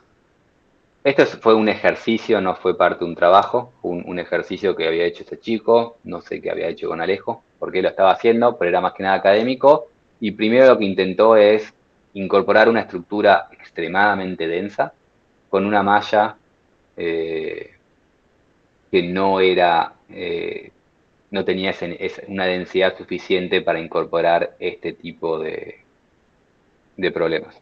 O sea, primero usó una malla gruesa, entonces al ser una malla gruesa en realidad no estaba mallando todo esto, y les dio este factor de seguridad porque la malla no estaba logrando incorporar la estructura de lo grande que eran los elementos. Cuando intentó refinarla, porque cuando Alejo le dijo, no, tenés que hacer una malla más chica si querés captar este nivel de estructura, tu elemento tiene que tener la separación entre esas líneas. Intentó densificar la malla y no lograba convergencia por tema de calidad de malla. Entonces pasó a simplificar la estructura, a poner menos familias, y ahora esto sí capta las familias, si se fijan más o menos la falla va siguiendo un poco esa forma de esas familias y conectando esas discontinuidades. Entonces este sí es un resultado razonable. No sé si era razonable para este macizo porque era un ejercicio académico, pero por lo menos esto sí es algo que no está mal hecho en el sentido de que esto no capta el objetivo de incorporar discontinuidades, esto sí lo hace, y lo que había hecho después es, una vez que esto tuvo convergencia, le intentó agregar el flujo, pero agregó el flujo no como flujo, sino como una freática, y esta freática le empezó a generar los problemas que ya saben asociados al flujo, y le tiraba el SFR extremadamente por debajo. La presencia de agua disminuye el factor de seguridad, pero este problema en realidad era cómo estaba imponiendo este flujo, esta línea, que no era consistente con lo que tenían en la realidad. Entonces, esta diapositiva está más que nada como posibles problemas cuando quieren hacer este tipo de cosas.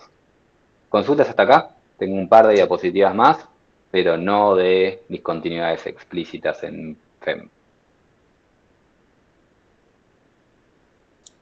Felipe, te hago una consulta. ¿Cómo yo interpreto? Quizás no es parte de la materia. eh, Entiendo que hay una compañera también que por ahí nos puede comentar. Eh, yo tengo que modelar eso, por ejemplo. ¿Cómo yo interpreto, digamos, esas familias? ¿Qué estudios en campo, digamos? ¿Podría hacerme un comentario, digamos, solo con perforaciones, con extracción de núcleo es suficiente o hay que usar otro sistema para interpretar, digamos, por lo que estoy viendo es un macizo bastante grande, ¿puede ser? ¿Cómo Sí, sí. interpreto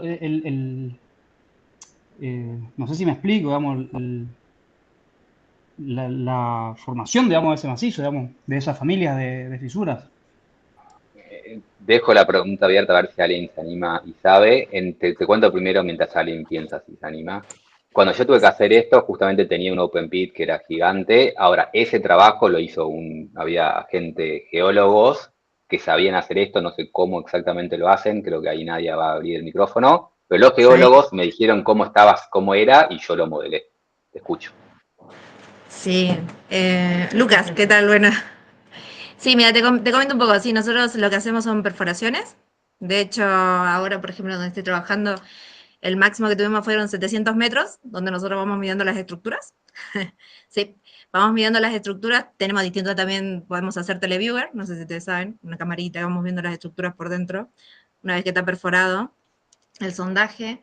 Medimos nosotros la estructura y también lo que se hace en terreno es, una vez que están los bancos formados, hacemos mapeos de bancos, donde también medimos las estructuras.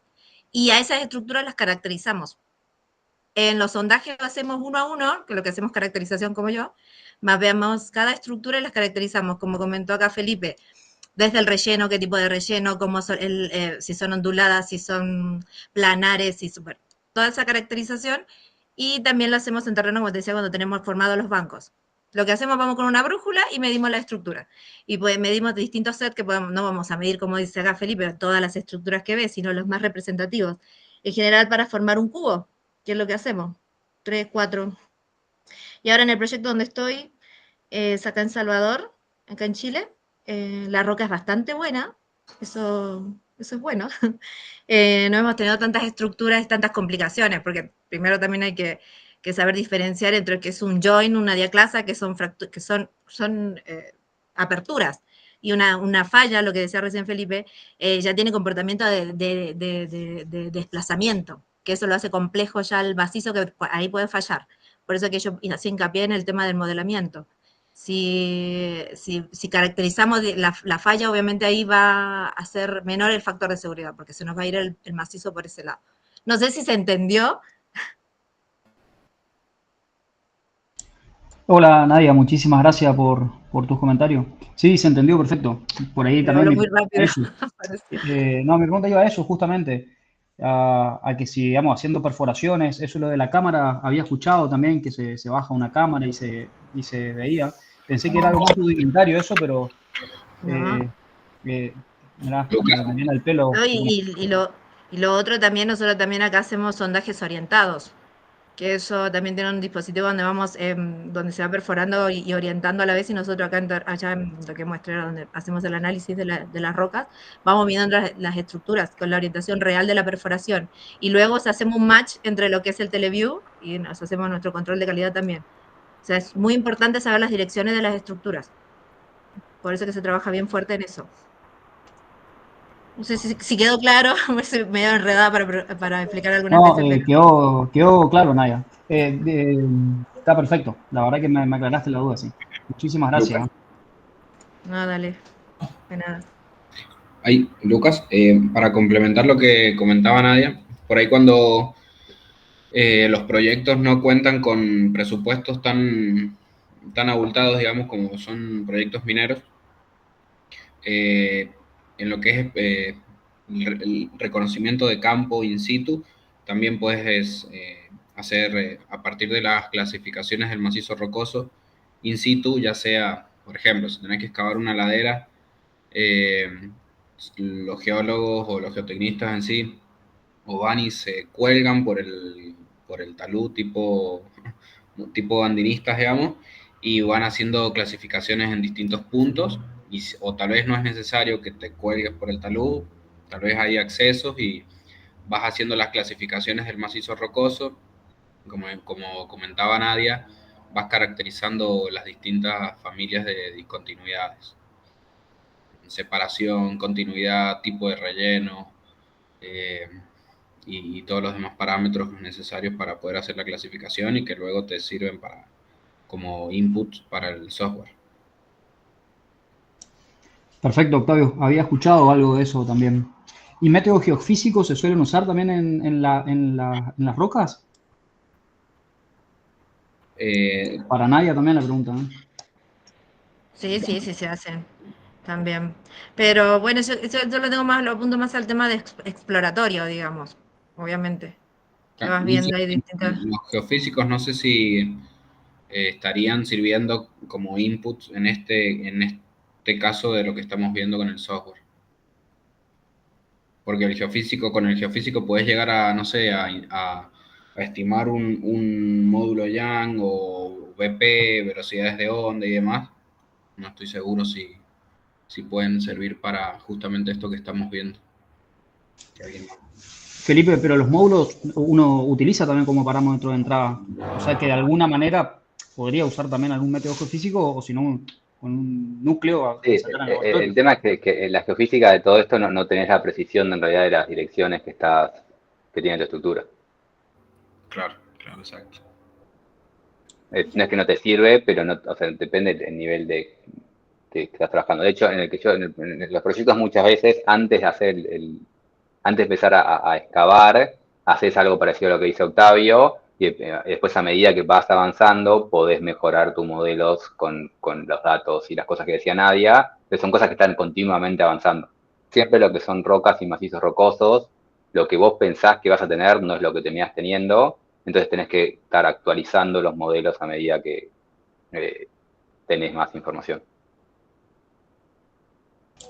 Excelente, súper claro. Gracias. Y lo otro, Ya, tía.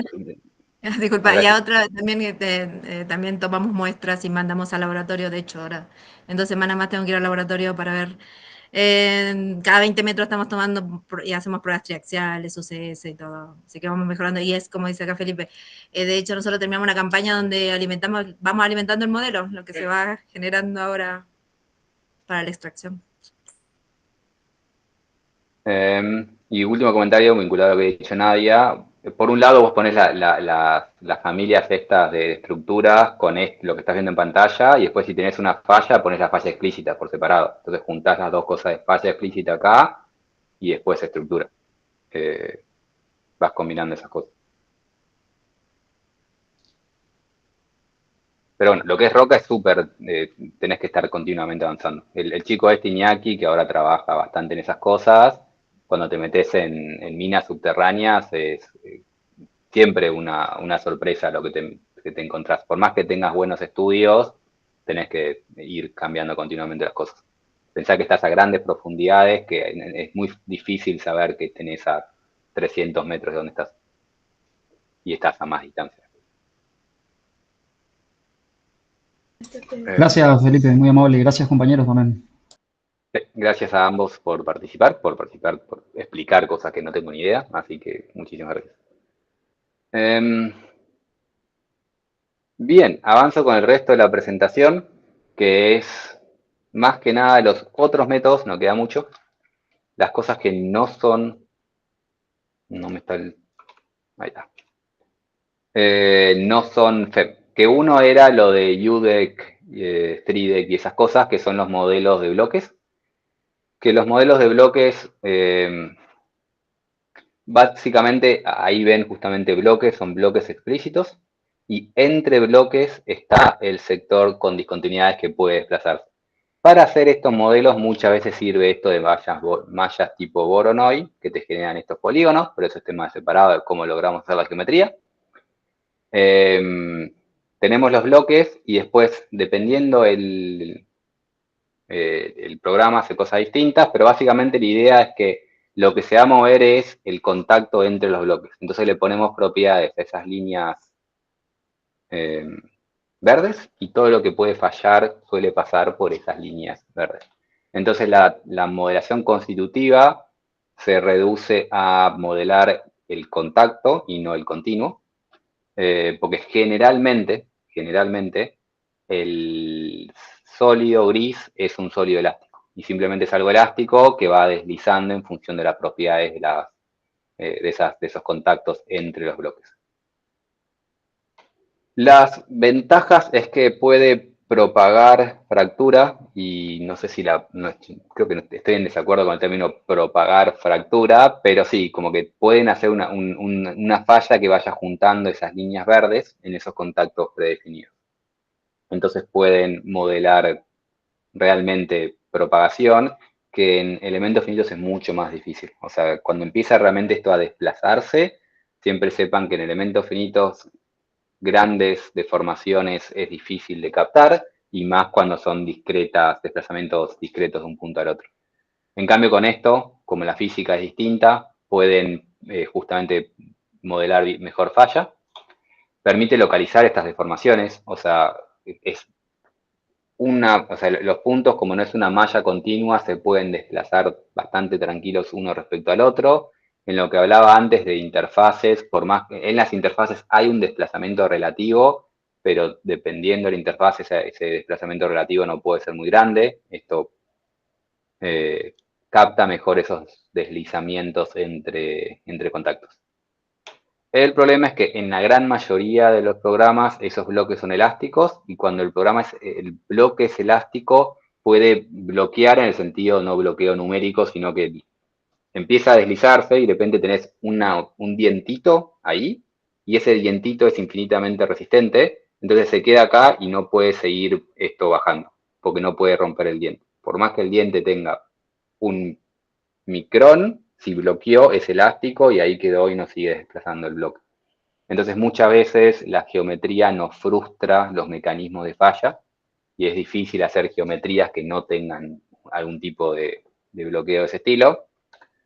Y cuando utilizan los programas que tienen plasticidad en los bloques para permitir que el mismo bloque falla, el costo computacional es enorme, porque mezcla el modelo de contactos entre los bloques con el modelo de continuo dentro del bloque y termina siendo muy costoso y difícil de hacer andar. Pero bueno, con estos modelos, los que terminan teniendo es justamente una geometría y les capta justamente las posibles fallas y posibles movimientos y el tema de si tienen un pedazo de sólido que se nos cae de costado, que son los fenómenos tipo toppling, y van captando bastante bien estos posibles mecanismos de falla de cómo todo se me puede deslizar uno respecto al otro. Esto es modelos, programas tipo UDEC o 3DEC. Lo otro que les había hablado era de DFN, Discrete Fracture Network, que hoy en día el programa que entiendo que es el más utilizado es el Fragman, que lo que hace esto es justamente ustedes generan una red de fracturas aleatorias, o sea, con ciertas propiedades, le dicen más o menos cuál es las posibles cantidad de, pero generan un montón de fracturas discretas y las meten adentro de su modelo. Entonces tienen un cierto bloque, a ese bloque le dicen o sea, cómo son sus fracturas, cuáles son las propiedades y cómo, o sea, en qué dirección o en qué cantidad y qué resistencia tienen esas fracturas, las tira dentro de la matriz que es el sólido que tienen y entonces les genera ahí adentro un montón de juntas que a medida que van cargando su material, de a poco esas interfaces, esas fracturas, empiezan a llegar a su resistencia, empiezan a fallar, y entonces pueden captar el comportamiento de la estructura de fracturas internas del sólido con este tipo de modelos. Y esto que está acá mostrando que puede captar razonablemente bien un ensayo típico de laboratorio, lo pueden hacer para casos reales y entonces ustedes tienen su pit, o sea, su open pit y sus taludes y le meten una serie de cosas, o tienen un túnel y le meten su familia de discontinuidades con nuevamente ciertas distribuciones conocidas o estimadas. Lo ponen en la geometría y dentro de esta geometría empieza a encontrarle posibles planos débiles que requieren. O sea, como empiezan a meter un montón de fracturas, les terminan juntando cuñas, pueden ser cuñas con 2 o cuñas con familia de discontinuidades, y entonces después les calcula el factor de seguridad de cada una de esas cuñas, se fijan si las cuñas son estables o no son estables, y el factor de seguridad asociado y el tamaño que pueden llegar a generar. Entonces, cuando tienen una geometría tipo un túnel, algo subterráneo o un open pit, les tira, o sea, les puede informar qué tamaño de cuña se puede generar, cuál es el factor de seguridad de esa cuña. Si el factor es bajo, pueden incorporarle cosas tipo bolts, anclajes, para ver cómo pueden asegurar que el factor de seguridad de ese sólido sea mejor. Y de forma aleatoria, o sea, pueden tirar una familia, después tirar otra familia, después tirar otra familia y ver la seguridad que tienen esas cosas. Esto es DFN, Fragman o FragRock. Y como última diapositiva es volver a decir lo que ya dije varias veces, el tema de que hay tantas incertidumbres con la mayoría de estos modelos que a veces dos modelos distintos arrojan resultados totalmente distintos. No es que están mal algunos de los modelos, sino que claramente el que calibró esto como este macizo rocoso no tuvo las mismas consideraciones que cuando lo hizo con DFN. Y es difícil la caracterización material de estos materiales. Es difícil la caracterización general en geotecnia, pero más cuando tenemos macizos rocosos como lo estamos modelando. Entonces, distintos modeladores para el mismo problema, mismo proyecto, puede arrojar valores más distintos que generalmente en suelos. En realidad, alguna de estas opciones está mejor una que la otra, pero a veces es difícil y más debatible cuál es la forma correcta de modelarlo. Volviendo al tema de que cuando calculamos factor de seguridad de estas cosas, la incertidumbre es mucho mayor. Hay muchas opciones, muchas cosas, y no muchas opciones, es incorrecto. No sabemos bien cuál es el comportamiento real que va a tener. Entonces no sabemos cuál es la mejor, en muchos casos no sabemos cuál es la mejor forma de modelarlo. Viendo estos resultados, igual habría que ver este macizo rocoso como un continuo, qué propiedades le puso para que dé tan distinto a DFN. Si está todo consistentemente calibrado, no debería dar tan distinto, pero la dificultad es lograr realmente una consistencia. Y sí, última presentación de estas cosas. ¿Consultas? Felipe, acá Christopher, buenas noches. Buenas noches. A lo largo de la presentación hablamos mucho de incertidumbres y justamente quería preguntarte si el mismo tipo de framework que tú implementas para problemas geotécnicos de suelo desde el punto de vista de análisis probabilístico, bien sea frecuentista o bayesiano, ¿conoces alguno que exista para este tipo de análisis de macizos rocosos, digamos? O sea, no tengo realmente experiencia con todo esto, pero de escuchar de presentaciones de otros, por ejemplo, con el tema de FN, lo que está bueno es que esa incertidumbre la puedes incorporar, porque no es determinístico este tipo de análisis si tenés tiempo.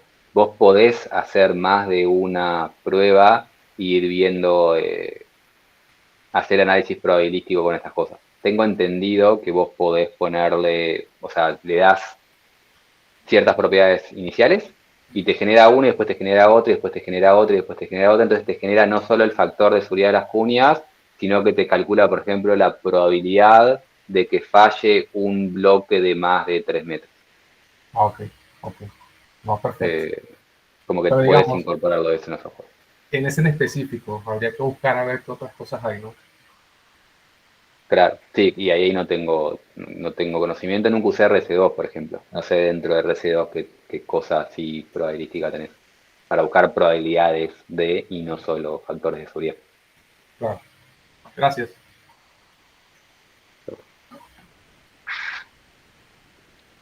Perdón por el ruido, Mate. Si no hay consultas, vamos a un intervalo. Después del intervalo hacemos consultas de TP. Y después, si no hay consultas de TP, Nicolás Tazo seguirá con más presentaciones. Son las 7. Hagamos un intervalo de 15 minutos. 7:15. Empezamos con consultas de TP. Y ahí sí voy a empezar puntual 7:15.